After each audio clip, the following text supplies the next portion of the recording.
Hello, everyone, and welcome to this new episode of the MACE Podcast. I'm your host, Marco Macente, and I'm so excited to be here with you today.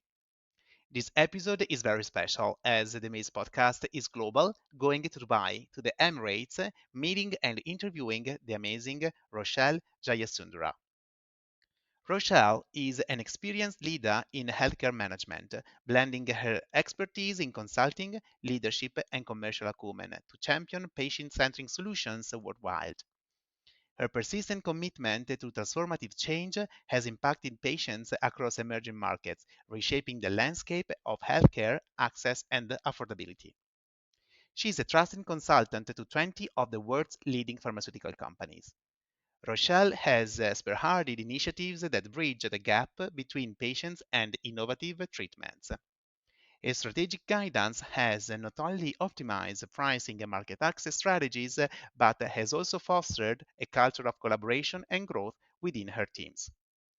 Rochelle's dedication to patient-centricity is evident in every facet of her work, from devising comprehensive commercial strategies to nurturing diverse consulting teams across Latin America, Europe, Africa, and Asia, with her insights featured in top industry publications. We're going to discuss the interesting topics such as diversity, equity, and inclusion, cultural behavior, business trends, and what 2024 is bringing to the market. Please enjoy our conversation. Hi, Rochelle. Welcome to the MACE Podcast. How are you? Hi, Marco. I'm great. Thank you so much for having me. Excited to be here. How are you? I'm fine. And I'm so excited to meeting you, Rochelle, because I'm very proud you are the first guest from Dubai, from the Emirates. So the MACE Podcast is really international and it's traveling the world. So I'm very happy to have you here. Thanks a lot. Thank you.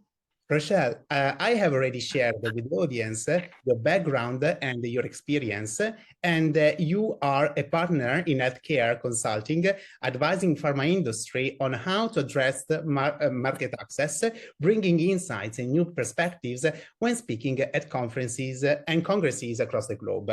Of course, one of the topics that I advocate for is the women advancement and empowerment, as I truly believe that gender equity is important if we want to build a great workplace in which we want to work. Can you please share with us your thoughts on women leadership and why is important, in your opinion, the equity and equality in our workplace? Is now diversity, equity, and inclusion important as value? And do you see that company driven and are very driven to pursue the DEI vision within their organization? What do you think? So when it comes to women in leadership, of course, being a woman leader, it's something that's very dear to my heart. It's something that I continue to foster and encourage in all organizations that I've been through.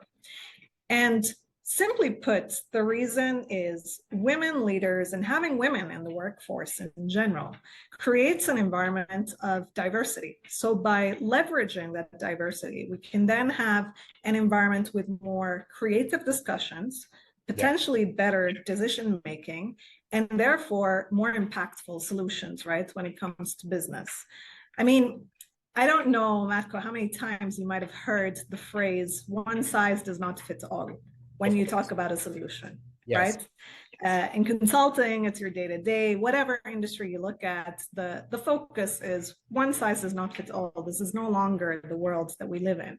So if one size does not fit all when it comes to solutions, that means that one size does not fit all when we think about the workforce addressing that solution, right? And that's why diversity, equity, and inclusion is a critical component and is very important to consider.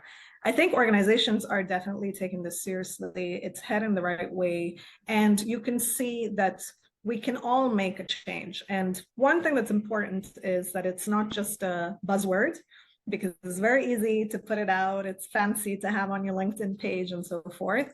But there's a need for genuine commitment. And that can start with something as simple as relooking at your hiring processes. Are you really creating equal opportunities so that you can have the best workforce? When you look at your current workforce and the way that you engage, is it an open environment? Is it one that fosters inclusion? And if it does, then what you're going to have is an engaged workforce.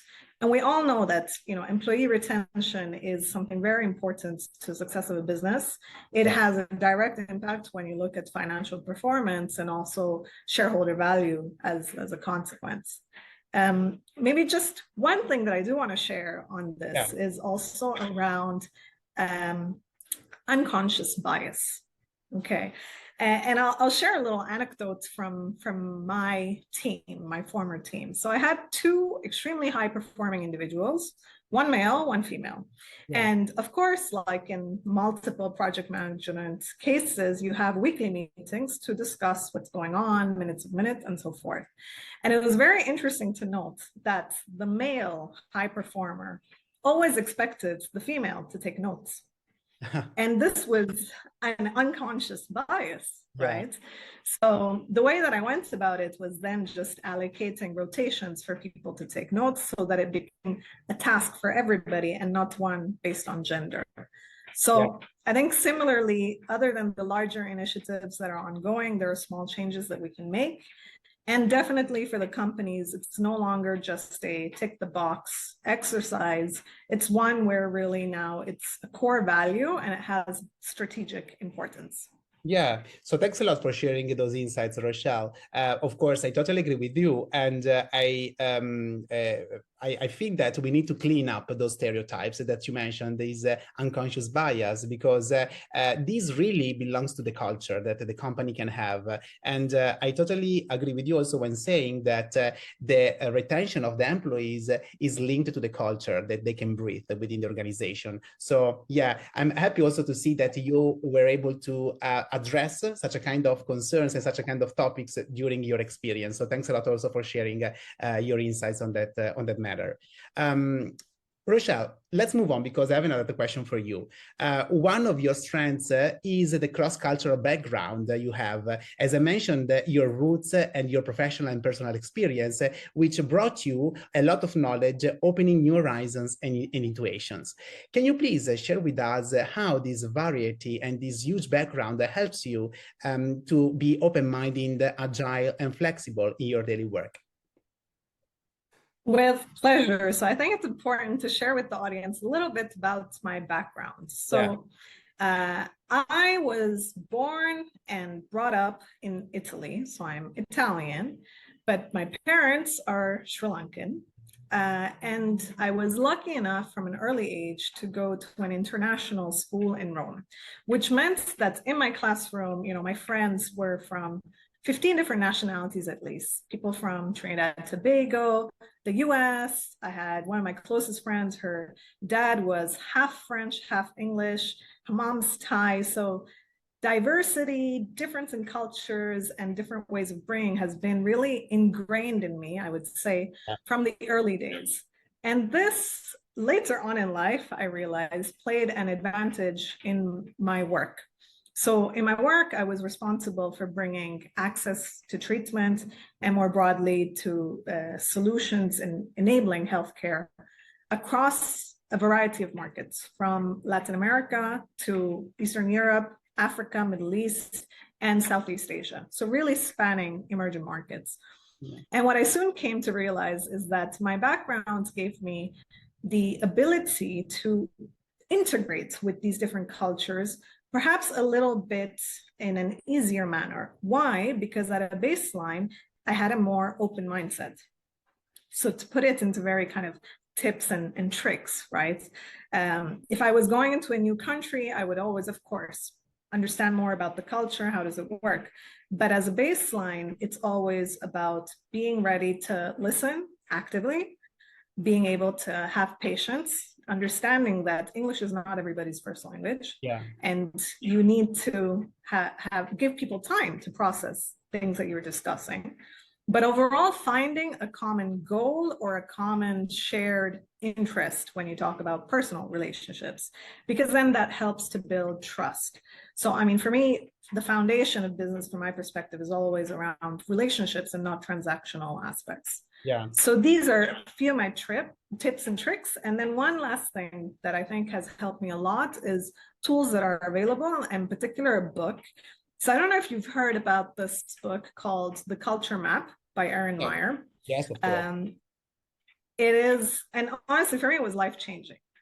Despite my background, etc., it was something that really complemented the way that I looked at life and at cultures, because the whole concept of the book is to look at cultures in relation to one another and not as an absolute truth, right?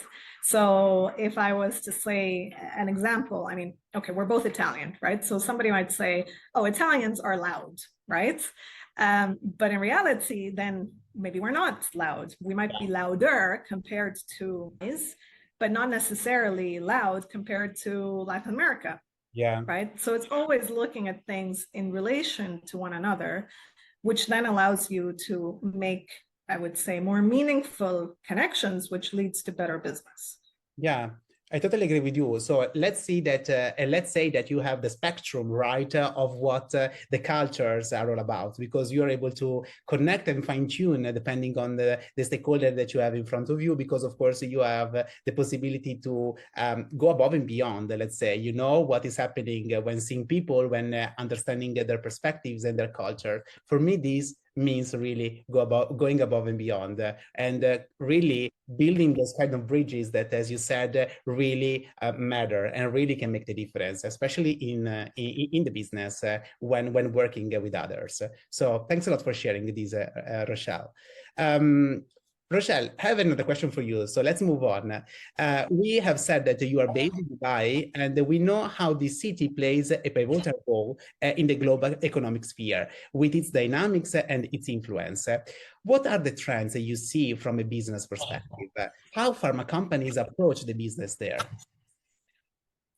When you look at Dubai, and I would say more broadly the UAE, it is definitely not a secret that this is a thriving environment to be in. You can see that the government has really pushed for innovation, for smart solutions wherever you go. And this is something that obviously attracts multiple industries. When it comes to the pharma industry being heavily regulated by nature, the UAE was a good fit because it also provided a regulatory framework that was, however, agile in the sense that if you have EMA or FDA approvals, this is an excellent territory for the next launch. Yeah. So this was facilitated. Also, if you look at the numbers of the pharmaceutical industry and sector here in the UAE, there is a projection of the industry to reach $4.7 billion by 2025, which is quite substantial for a country of this size.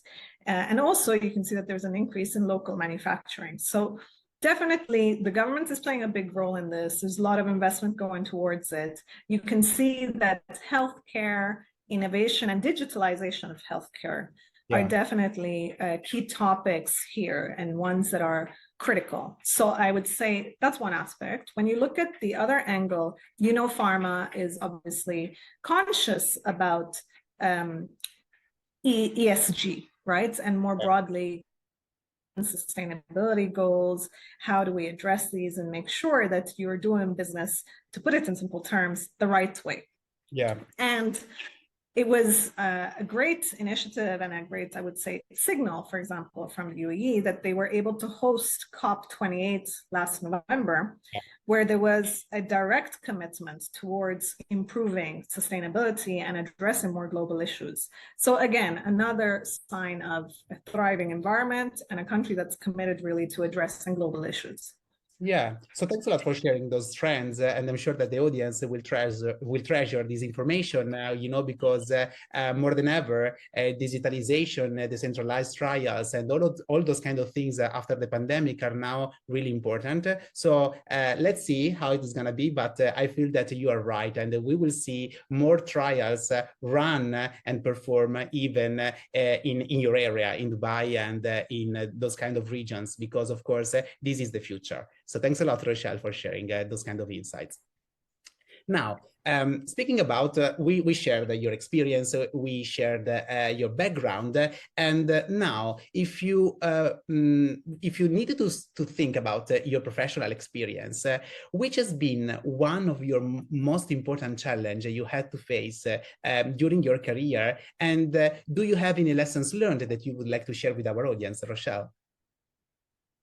Well, picking one is difficult, but you mentioned the pandemic now. So I think as a professional and as a leader in my career, the pandemic was definitely one of the biggest challenges because it was a need. And to give you context, I was handling teams across multiple countries in the geographies that I mentioned earlier, right? So for me, it was a big challenge because it was trying to understand how each country was going about the response to the pandemic, which was not so straightforward.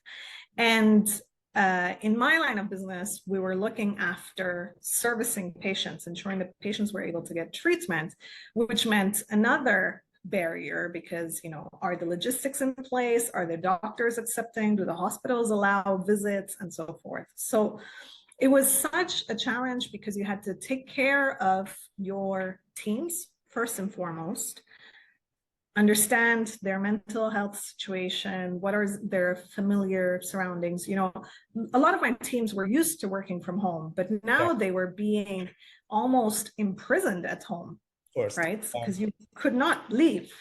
So completely different dynamic, while at the same time, you need to continue to push and bring forward the best business result. So it was really balancing the two that was challenging while trying to take care of yourself in the process also.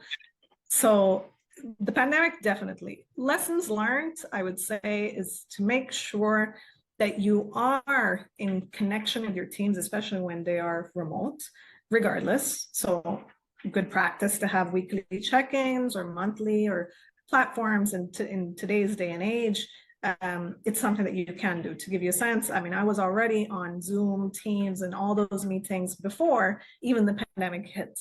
So for us, the change was just in the interaction with the clients, but internally, it was seamless. The other aspect is, of course, to review business continuity plans and be ready to decentralize them. Because again, one size does not fit all. When we think of corporate, we try and develop policies and procedures that would apply to most. But in this circumstance, it was not possible. And the other aspect is to have a diverse task force. And what do I mean by diverse task force? Here, it's really coming down to traits of the individual. So make sure that you have someone who has a really good eye on risk, right? So, that typical person who always sees a problem in everything, right? You need that person on the task force because they're going to look at something from a different lens. You definitely need somebody who is a problem solver, excellent communicator, and also someone who has the general morale to keep things going. So a bit of a positive vibe while acknowledging the current circumstance. No, thanks a lot. And of course, the pandemic has been a tsunami, because really it changed the way we were doing things. And now we see even the effects, right, of the pandemic within the business.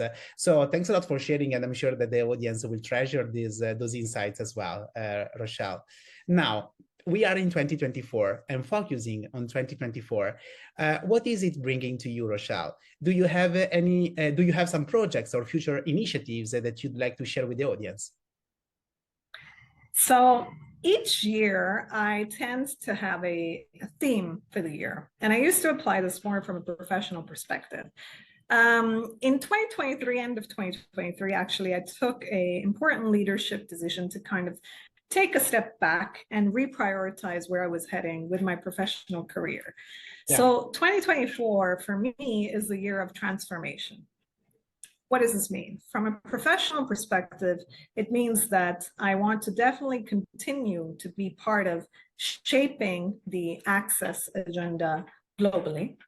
and be more present and vocal on multiple platforms. And I've done small projects like launching roundtable discussions in Singapore on discussing cancer care, and more to come. Another aspect I mentioned earlier is that I'm very, I would say, close to fostering women leaders in business environments and in managing global teams. So I will be onboarding more actively in mentoring different members that are not necessarily part of my organization. So this is something also that I'm exploring. But the third component that's very important for 2024 for me is bringing back the focus also on the personal environment. So, you know, one of the learnings, going back slightly to the COVID-19 aspect, was that there's no work-life balance from my perspective, but what we should strive for is work-life boundaries. Mm-hmm. And so when you're at work, you're fully present at work. When you're in your personal life, you're fully present in your personal life. Now, of course, it's easier said than done. And I think it's important that we are kind to ourselves and not kind of penalizing ourselves if this boundary, you know, stretches a little bit. But ideally, this is something that I'm working actively on. I'm also working with mindset coaches to help me develop that. Yeah. So thanks a lot. I mean, this can be inspiring also for other people that will be listening to the episode, right? Because it's important to have objectives and goals that, of course, are achievable. But I like the idea to have them set on year each year. So in order that you can, you know, lift and shift, or you can address, or you can adjust your approach based on what you were able to achieve the year before. So thanks a lot for sharing also those kind of insights, Roshel. Roshel, we have ended our conversation. It has been a pleasure to meet you virtually, and I hope that we will be able to meet, who knows, maybe one day even in person. It has been great to share such a kind of insights with the audience. And of course, let's stay connected, because the world is small, and I'm sure that we will be able to meet each other as the pharma industry, of course, is made up by amazing professionals like you, Roshel. So thanks a lot. Thank you so much, Marco. It's been an absolute pleasure being here on the MACE podcast, and I look forward to staying connected. If you're in Dubai, let me know. Yes, of course. And you in Italy, of course, just let me know. All the best, and thank you. Bye-bye. Thank you. Bye-bye.